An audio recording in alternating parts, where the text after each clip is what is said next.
ಸ್ನೇಹಿತರೆ ನಮಸ್ಕಾರ. ನಾನು ರವಿ ಎಸ್ ಪೂಜಾರಿ, ಅರ್ಥಶಾಸ್ತ್ರದ ಉಪನ್ಯಾಸಕ. ಸ್ನೇಹಿತರೆ, ಇವತ್ತಿನ ಒಂದು ವಿಡಿಯೋನಲ್ಲಿ ನಾವು ಒಂದು PUC ದ್ವಿತೀಯ ವರ್ಷದಲ್ಲಿ ಬಂದಿರುವಂತಹ ಒಂದು ರಿವೈಸ್ಡ್ ಕ್ವಶನ್ ಅಲ್ಲಿ ಕೇಳಲಾಗಿರುವಂತಹ ಒಂದು ಪ್ರಶ್ನೆಯನ್ನು ನಿಮ್ಮ ಜೊತೆಗೆ ಇವತ್ತು ಚರ್ಚೆ ಮಾಡ್ತಾ ಇದ್ದೀನಿ ಸ್ನೇಹಿತರೆ. ನಿಮ್ಗೆ ಗೊತ್ತಿದೆ, ಇದು question bank, revised question banks. Chapter number 2 ಒಳಗ ಒಂದಿಷ್ಟು ಚೇಂಜಸ್ಗಳಾಗಿರುವಂಥದ್ದು ಸ್ನೇಹಿತರೆ. ಅದನ್ನ ಕೊಡಿ ಅಂತ ನೀವು ಕೇಳಿದ್ರಿ, ಅದನ್ನ ಇವತ್ತು ನಿಮ್ಗೆ ಕೊಡ್ತಾ ಇದ್ದೀನಿ ಸ್ನೇಹಿತರೆ. ಪ್ರಶ್ನೆ ಸಂಖ್ಯೆ 8, ಸರಿನಾ? 4 ಅಂಕದ ಒಂದು ಹೊಸದಾದಂತ ಒಂದು ಪ್ರಶ್ನೆಯನ್ನ ಕೊಟ್ಟಿದ್ದಾನೆ. ಇಲ್ಲಿ ನೋಡಿ, ಇಂಗ್ಲಿಷ್ ಮೀಡಿಯಂ ನಲ್ಲಿ ಇದೆ, ಕನ್ನಡ ಮೀಡಿಯಂ ನಲ್ಲೂ ಅವೈಲೇಬಲ್ ಇದೆ. First one question in English medium: consider a market where there are two consumers and their demand for the goods at a different price level, okay, is given follows. Calculate the market demand for the good. That one, like it will be given by the P column, then D1 column. D1 means demand for one consumer, okay, demander 1, demander 2, then market demand. We have the finding the market demand, okay. That is the question in English medium students. ಇನ್ನು Kannada medium, Kannada ಒಳಗೆ ನೋಡ್ರಿ, ಒಂದು ಮಾರುಕಟ್ಟೆಯಲ್ಲಿ ಇಬ್ಬರು ಅನುಭೋಗಿಗಳಿದ್ದಾರೆ, ಹೌದಾ? ಅನುಭೋಗಿಗಳು ಒಬ್ಬ, D1 ಅಂತ, ಮತ್ತು ಅನುಭೋಗಿ D2 ಅಂತ, ಸರಿನಾ? ಎಂದು ಪರಿಗಣಿಸಿ. ಬೆಲೆಯ ವಿವಿಧ ಮಟ್ಟದಲ್ಲಿ ಒಂದು ಸರಕಿಗೆ ಅದರ ಬೇಡಿಕೆಯನ್ನು ಈ ಕೆಳಗಿನಂತೆ ನೀಡಲಾಗಿದೆ. ಪ್ರತಿಯೊಂದು ಸರಕಿನ ಬೆಲೆಗಳು ಈ ರೀತಿಯಾಗಿ ನಿರ್ಧರಿಸಲ್ಪಟ್ಟಿದೆ ಅಂತ, ಸರಿನಾ? ಹಾಗಾದ್ರೆ ಇವುಗಳನ್ನು ಬಳಸಿಕೊಂಡು ಸರಕಿನ ಮಾರುಕಟ್ಟೆ ಬೇಡಿಕೆಯನ್ನು ಲೆಕ್ಕ ಹಾಕಿರಿ ಅಂತ. ನೋಡಿ ಸ್ನೇಹಿತರೆ, ಬಹಳ ಸಿಂಪಲ್ ಇದೆ, ಇಲ್ಲಿ ಏನು ಕಾಂಪ್ಲಿಕೇಶನ್ ಇಲ್ಲ. ಇವಾಗ ಏನ್ ಮಾಡೋಣ ಅಂದ್ರೆ, ನಮಗ ಡಿಮಾಂಡ್ ಮಾರ್ಕೆಟ್ ಅನ್ನೋಂಥದ್ದು DM ಅನ್ನ ಕಂಡುಹಿಡಿಯಬೇಕು. ಇಲ್ಲಿ ಸ್ನೇಹಿತರೆ, ನಾವ್ ಏನ್ ಮಾಡ್ಬೇಕಾಗತ್ತೆ ಅಂದ್ರೆ D1 ಪ್ಲಸ್ ನೆಕ್ಸ್ಟ್ D2 ಅಂತ ತಗೋಬೇಕು. D1 ಪ್ಲಸ್ D2 ಅಂತ, D ಸ್ಕ್ವೇರ್ ಆಗತ್ತೆ ಅಲ್ಲ, ಸಾರಿ, D1 D2 ಅಂತ ತಗೊಳ್ಳೋಣ ಸ್ನೇಹಿತರೆ, ಸರಿನಾ? D1 ಪ್ಲಸ್ D2 ನೆನ್ಪಿಟ್ಕೊಳ್ಳಿ. ಇವೆರಡು ಏನ್ ಮಾಡ್ಬೇಕಾಗತ್ತೆ, ಫಾರ್ಮುಲಾನ ತಗೊಂಡು ನಾವು ಕಂಡುಹಿಡಿಬೇಕಾಗತ್ತೆ. ಆಲ್ರೆಡಿ ಚಾಪ್ಟರ್ ನಂಬರ್ 2 ಒಳಗ ನೀವೆಲ್ಲ ಅಸ್ಯೂಮ್ ಮಾಡ್ಕೊಂಡಿರ್ತೀರಿ, 2 ಕನ್ಸ್ಯೂಮರ್ ಇರ್ತಾರೆ. ಅವುಗಳನ್ನ ಬಳಸ್ಕೊಂಡಾಗ ಇಕ್ವೇಶನ್ ಕೊಟ್ಟಿರ್ತಾನೆ ಅಂತ ತಿಳ್ಕೊರಿ. ಫಾರ್ ಎಕ್ಸಾಂಪಲ್, ನಾನೇ ಒಂದು ಸುಮ್ಮನೆ ರೆಡಿ ಮಾಡಿರ್ತೀನಿ, QD = ಹೌದಾ 10 - 2P ಅಂತ ಇರುತ್ತೆ ಅಂತ ತಿಳ್ಕೊರಿ ಸುಮ್ಮನೆ.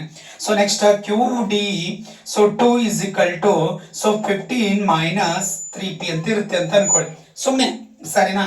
ಇವಾಗ ನೋಡಿ ಸ್ನೇಹಿತರೆ, P ಆಸ್ ಇಟ್ ಈಸ್ ಇರ್ತದ. ಇಲ್ಲಿ 2P ಅದ, ಇಲ್ಲಿ 3P ಅದ, -5P ಆಯ್ತು. ಇವಾಗ 5, ನೆಕ್ಸ್ಟ್ ಇಲ್ಲಿ 2, 25 ಆಯ್ತು. ಇಲ್ಲಿ ಏನಾಗ್ತದ, QDM ಆದ್ರೂ ಬರಿಬಹುದು, ಇಲ್ಲಂದ್ರೆ 3 ಅಂತ ಅನ್ನೋದ್ರು ಬರಿಬಹುದು, ಸರಿನಾ? ಇದು ಇಕ್ವೇಶನ್ಸ್ ಈ ತರ. ಇದೇ ಕಾನ್ಸೆಪ್ಟ್ ಮೇಲೆ ಈ ಕ್ವಶನ್ಸ್ ಅನ್ನ ಕೊಟ್ಟಿದ್ದಾನೆ, ಸ್ವಲ್ಪ ಚೇಂಜ್ ಮಾಡಿದ್ದಾನೆ ಅಷ್ಟೇ, ಮತ್ತೇನಿಲ್ಲ, ಹೌದಾ? ಸರಿ, ಇವಾಗ ಏನ್ ಮಾಡೋಣ, ಡೈರೆಕ್ಟ್ ಆನ್ಸರ್ಗೆ ಹೋಗೋಣ. ಮತ್ತೆ ಲೆಂದಿ ಆಗ್ಬೋದು ಇದು ವಿಡಿಯೋ, ಬಹಳ ಕಡಿಮೆ ಒಂದಿದ್ರಲ್ಲಿ ಮಾಡ್ಕೊಂಡು ಹೋಗೋಣ ಸ್ನೇಹಿತರೆ. ಇವಾಗ ನೋಡಿ ಸ್ನೇಹಿತರೆ, ಇವಾಗ D1 ಮತ್ತೆ D2 ಅನ್ನ ಪ್ಲಸ್ ಮಾಡ್ತಾ ಬರ್ಬೇಕಾಗತ್ತೆ. ಇವಾಗ ನೋಡಿ ಸ್ನೇಹಿತರೆ, ನಾನು ಡೈರೆಕ್ಟ್ ಆಗಿ ಕ್ಯಾಲ್ಸಿಯನ್ನು ಯೂಸ್ ಮಾಡ್ಕೊಳ್ತಾ ಇದ್ದೀನಿ. 24 + 9 = ಇಲ್ಲಿ 33 ಆಗುತ್ತೆ ಸ್ನೇಹಿತರೆ. ಆ 33 ನೀವು ಬರಿಬೇಕು, ನೆನಪಿಟ್ಕೊಳ್ಳಿ, 33. ನೆಕ್ಸ್ಟ್ ಇವಾಗ 20 + 8 ಮಾಡಿದ್ರೆ 28 ಆಗತ್ತಾ? ನೆಕ್ಸ್ಟ್ ನೋಡಿ 18 ಮಾಡೋಣ. 18 + 7 ಇದೆ ಸ್ನೇಹಿತರೆ, = 25 ಆಗ್ತಾ ಇದೆ. ನೆಕ್ಸ್ಟ್ 16 ಇದೆ ಸ್ನೇಹಿತರೆ, 16 + 6 ಎಷ್ಟಾಗ್ತಾ ಇದೆ, 22 ಆಗ್ತಾ ಇದೆ ಸ್ನೇಹಿತರೆ. ನೆಕ್ಸ್ಟ್ 14 + 5 ಮಾಡಿದ್ರೆ 19 ಆಗುತ್ತೆ, 19. ನೆಕ್ಸ್ಟ್ 12 + 4 ಮಾಡ್ಕೊಳ್ಳಿ, ಎಷ್ಟಾಗುತ್ತೆ, 16 ಆಗುತ್ತೆ ಸ್ನೇಹಿತರೆ, 16. ನೆಕ್ಸ್ಟ್ 10 + 3 ಅದ, ಕಾಣಿಸ್ತಾ ಇಲ್ಲ ನೋಡಿ, 10 + 3 ಇದೆ, 13 ಆಗುತ್ತೆ ಸ್ನೇಹಿತರೆ. ನೆಕ್ಸ್ಟ್ 8 + 2 ಕರೆಕ್ಟಾ, 10. ಇದೇ ಮಾರ್ಕೆಟ್ ಡಿಮ್ಯಾಂಡ್, ಸರಿನಾ?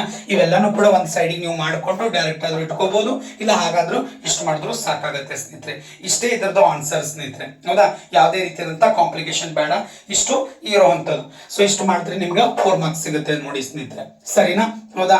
ಯಾರೆಲ್ಲ ಪ್ರಥಮ ಬಾರಿಗೆ ನೋಡ್ತಾ ಇದ್ರಿ ನನ್ನ ಯೂಟ್ಯೂಬ್ ಚಾನಲ್ ಎಕನಾಮಿಕ್ಸ್ ರವಿ 1776 ಅಂತ, ಪ್ರಥಮ ಬಾರಿಗೆ ನೋಡುವಂತವರಿಗೆ ಸಬ್ಸ್ಕ್ರೈಬ್ ಮಾಡ್ಕೊಳ್ಳಿ, ಶೇರ್ ಮಾಡಿ, ಮತ್ತೆ ನನ್ನ ಮಾಡ್ತಾ ಇರುವಂತ ಒಂದು ವರ್ಕ್ ಅನ್ನ ನಿಮ್ಗೆ ಇಷ್ಟ ಆದ್ರೆ ದಯವಿಟ್ಟು ಸಬ್ಸ್ಕ್ರೈಬ್.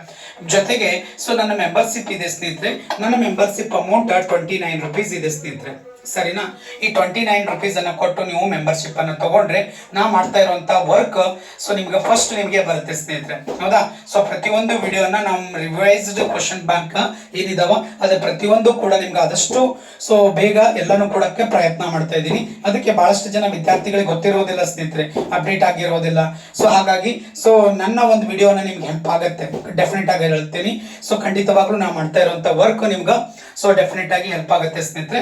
ಹಾಗಾಗಿ ಸೊ ಯಾರೆಲ್ಲ ಮೊದಲಿಗೆ ನೀವು ಸಬ್ಸ್ಕ್ರೈಬ್ ಮಾಡ್ಕೊಳ್ಳೋದ್ರ ಜೊತೆಗೆ ಇನ್ನೊಂದು ಏನಂತಂದ್ರೆ ಮೆಂಬರ್ಶಿಪ್ ಅಂತ ತಗೊಂಡ್ರೆ ಏನಾಗುತ್ತೆ ಅಂದ್ರೆ ನಾ ಮಾಡ್ತಾ ಇರುವಂತ ವಿಡಿಯೋ ಮೊದಲೇ ಸೆಟ್ ಮಾಡಿರ್ತೀನಿ. ಸೊ ಅದು ನಿಮಗೆ ಫಸ್ಟ್ ರೀಚ್ ಆಗುತ್ತೆ ಸ್ನೇಹಿತರೆ, ಆನಂತರ ಎಲ್ಲರಿಗೆ ಅದು ಹೋಗುತ್ತೆ. ಹಾಗಾಗಿ ಹೇಳಿದೆ ಸೊ ನಾನು ವರ್ಕ್ ಮಾಡ್ತಾ ಇರೋದು ನಿಮ್ಗೆ ಇಷ್ಟ ಆದ್ರೆ ಅದನ್ನು ತಗೊಳ್ಳಿ ಸ್ನೇಹಿತರೆ. Thank you everyone, love you all.